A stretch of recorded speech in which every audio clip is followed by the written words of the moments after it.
प्रेम से बोलिए विष्णु भगवान की अनंत स्वरूपों की जय। प्यारे भक्तों, आज आप सभी रसपान करेंगे मदन द्वादशी की व्रत कथा। श्री गणेशाय नमः। कथा इस प्रकार है।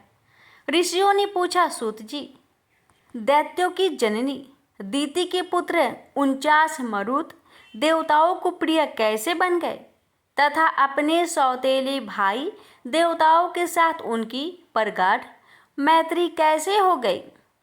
सूत जी कहते हैं, सुत्रत्र मुनियों, प्राचीन काल की बात है।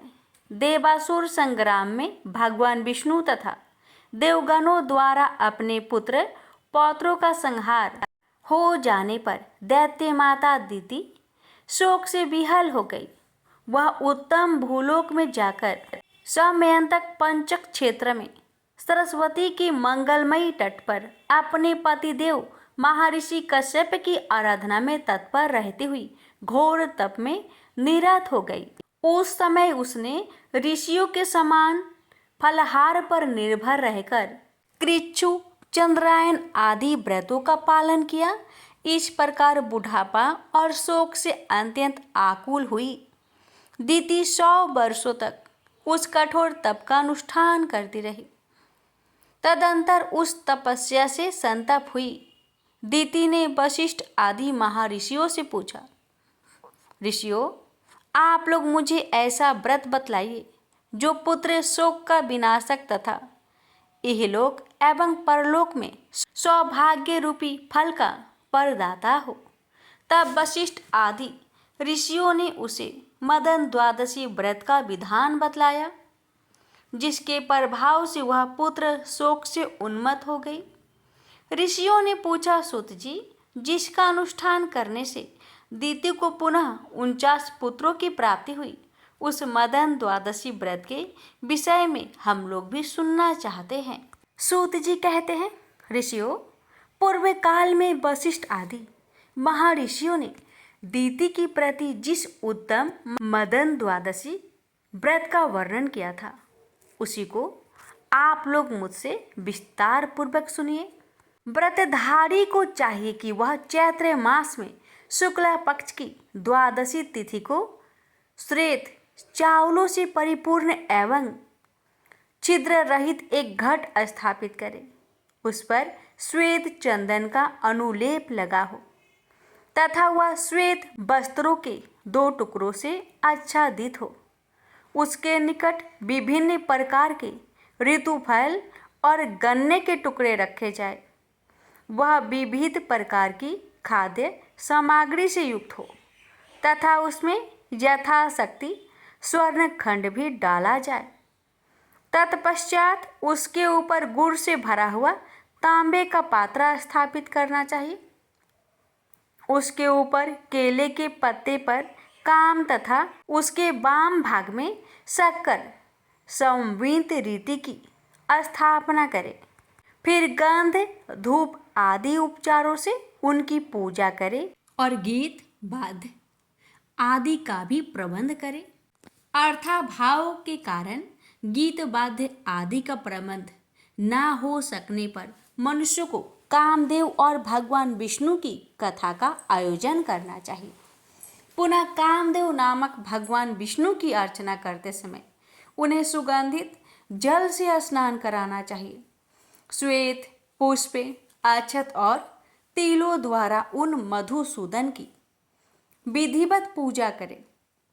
उस समय उन विष्णु के पैरों में कामदेव, जबदाओं में सौभाग्यदाता, उरुओं में समर, कटी भाग में मन्मथ, उदर में स्वेच्छादर, वक्ष स्थल में अनंग, मुख में पद्ममुख, बाहुओं में पंचाक्षर और मस्तक में सर्वात्मा को नमस्कार है। यूं कहकर भगवान केशव का संगोपांग पूजन करे। तदंतर प्रातः काल वह घट ब्राह्मण को दान करते। पुनः भक्ति पूर्वक ब्राह्मण को भोजन कराकर स्वयं भी नमक रहित भोजन करे और ब्राह्मणों को दक्षिणा देकर इस मंत्र का उच्चारण करे, जो संपूर्ण प्राणियों के हृदय में स्थित रहकर आनंद नाम से कहे जाते हैं। वे काम रूपी भगवान जनार्दन मेरे इस अनुष्ठान से प्रसन्न हो। फिर इस प्रकार प्रार्थना करें, जो सभी प्राणियों के हृदय में निवास करते हैं और आनंद कहलाते हैं, वे मेरे अनुष्ठान से प्रसन्न हो। सभी प्राणियों के हृदय में जो आनंद स्थित है उसे आनंद कहा जाता है।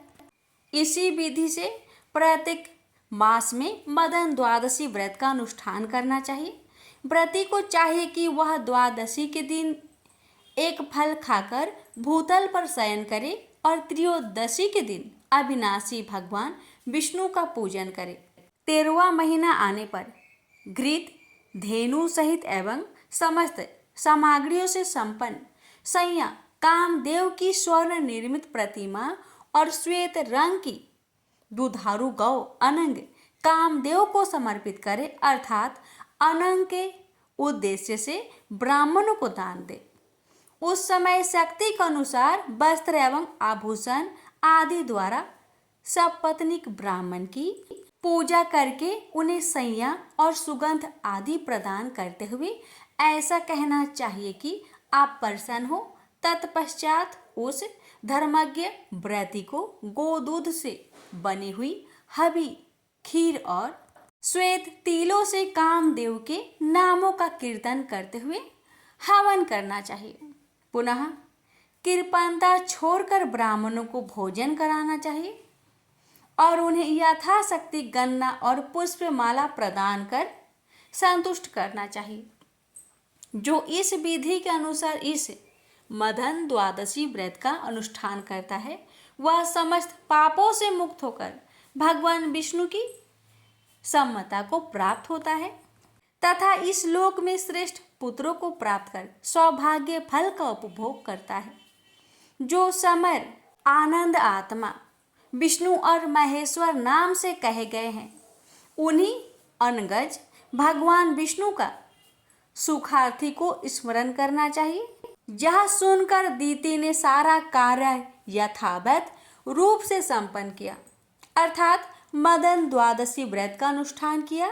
दीति के उस व्रत अनुष्ठान के प्रभाव से प्रभावित होकर महर्षि कश्यप उसके निकट पधारे और परम प्रसन्नता पूर्वक उन्होंने उसे पुनः रूप यौवन से संपन्न नवयुवती बना दिया तथा वर मांगने को कहा। तब वर मांगने के लिए उद्धत हुई दीति ने कहा, पति देव, मैं आपसे एक ऐसे पुत्र का वरदान चाहती हूँ जो इंद्र का वध करने में समर्थ, अमित पराक्रमी, महान आत्मबल से संपन्न, देवताओं का विनाशक हो।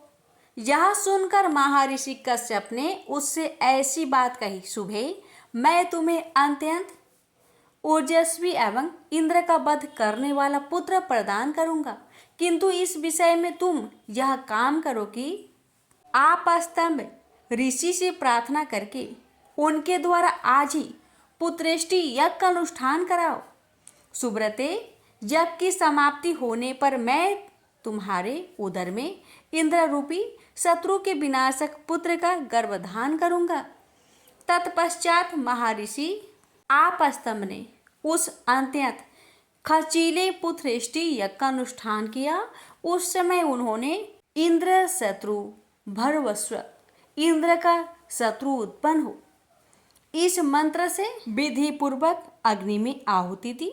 वे यह जानकर प्रसन्न हुए कि दैत्यों और दानों को इस यज्ञ फल से विमुख होना पड़ेगा। यज्ञ की समाप्ति के बाद कश्यप ने दीति के उदर में गर्भधान किया और पुनः उससे कहा, वरानने, 100 वर्षों तक तुम्हें इसी तपोवन में रहना है और इस गर्भ की रक्षा के लिए प्रयत्न करना है।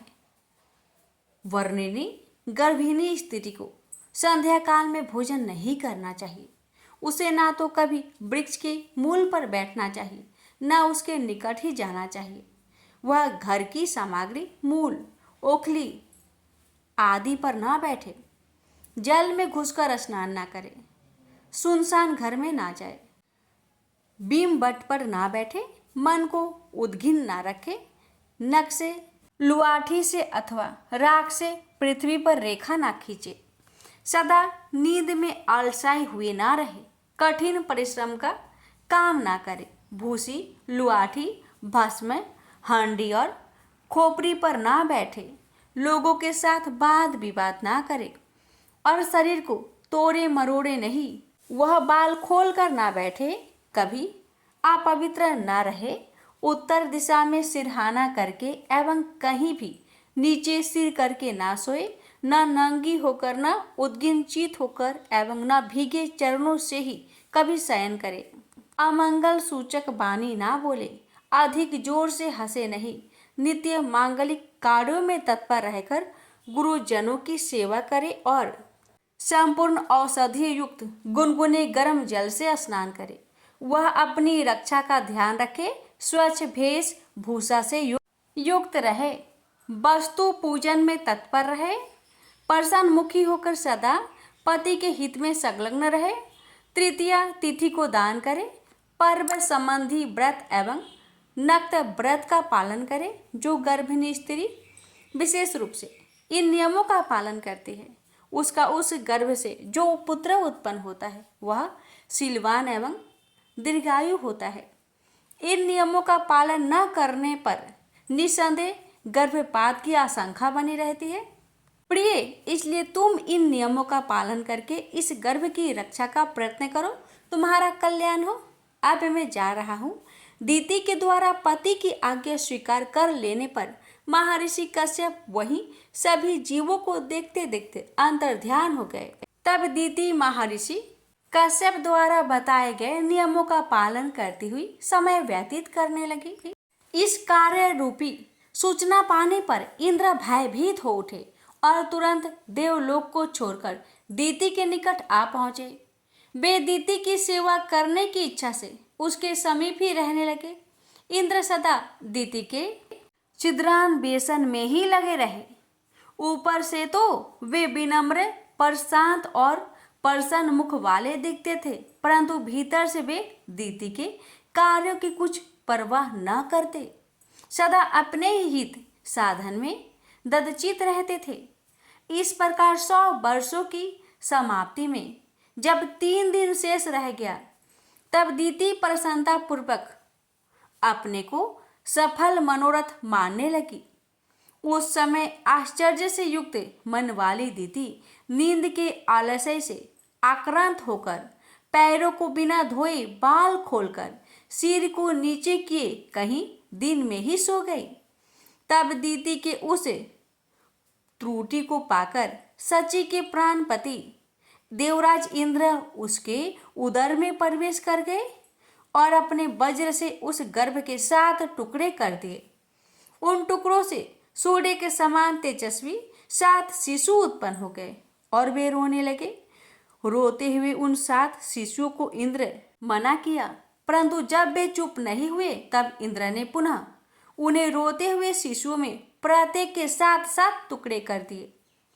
उस समय भी इंद्र दीति के उदर में ही स्थित थे। इस प्रकार वे टुकड़े 49 शिशुओं के रूप में परिवर्तित होकर जोर जोर से रुदन करने लगे। इंद्र उन्हें बारंबार मना करते हुए कह रहे थे, मत रो, परंतु वे जब चुप नहीं हुए तब इंद्र ने मन में विचार किया कि इसका क्या रहस्य है, किस धर्म के महात्म्य से ये सभी मेरे वज्र द्वारा काटे जाने पर भी पुनः जीवित है। तत्पश्चात ध्यान योग के द्वारा इंद्र को ज्ञात हो गया कि यह मदन द्वादशी व्रत का फल है। अवश्य ही श्री कृष्ण के पूजन के प्रभाव से इस समय यह घटना घटी है, जो वज्र द्वारा मारे जाने पर भी ये शिशु विनाश को नहीं प्राप्त हुए। इसी कारण उदर में स्थित रहते हुए एक से अनेक 49 हो गए। इसलिए अवश्य ही ये अवध्य है और मेरी इच्छा है कि ये देवता हो जाए। चूंकि गर्भ में स्थिर रहकर रोते हुए इनको मैंने माँ रुदत मत रो ऐसा कहा है, इसलिए ये मरुत नाम से प्रसिद्ध होंगे और इन्हें भी यज्ञों में भाग मिलेगा।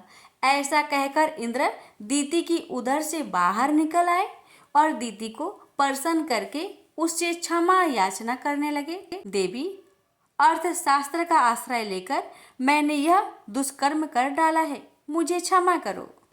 इस प्रकार देवराज मरुगणों को देवताओं के समान बनाया और पुत्र समेत दीति को विमान में बैठाकर वे अपने साथ स्वर्ग लोक को ले गए। ब्रिपबरो इसी कारण मरुदन यज्ञों में भाग पाने के अधिकारी हुए। उन्होंने असुरों के साथ एकता नहीं की, इसलिए वे देवताओं के प्रेम पात्र हो गए। प्रेम से बोलिए जय श्री हरि।